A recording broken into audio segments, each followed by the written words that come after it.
We are discussing problem number 10.9, wave optics, physics standard 12, Ncert textbook.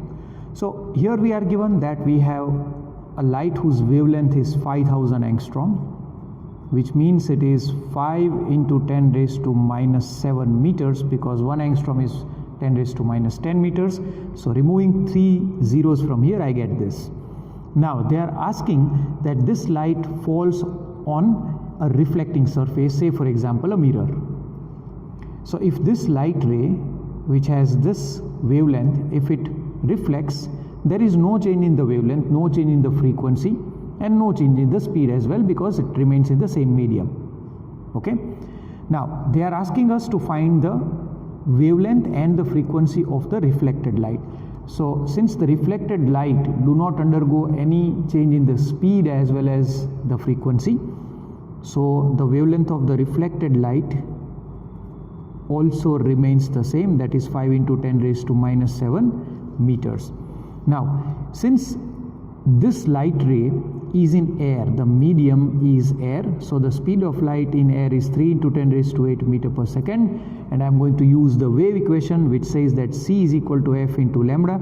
You can apply this for incident as well as reflected ray, but we are supposed to find the frequency of the reflected ray, which is also equal to the frequency of the incident ray, because frequency is a property of the source, not of the medium.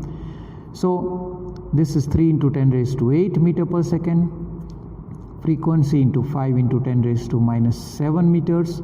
So if you solve, you will get the frequency as 6 into 10 raised to 14 hertz.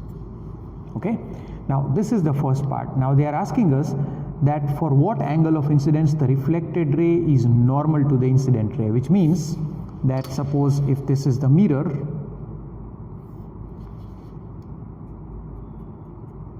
and this is your incident ray, say this is your incident ray, then the reflected ray is perpendicular. This is the reflected ray, and this reflected ray is normal to the incident ray. That means it is making an angle of 90 degrees with the incident ray. And we absolutely know about this thing, that the normal is always going to split this incident ray and the reflected ray by equal angles, because the angle of incidence has to be equal to the angle of reflection. So these two angles are equal, and this entire angle is 90 degrees. So this angle has to be 45 and 45.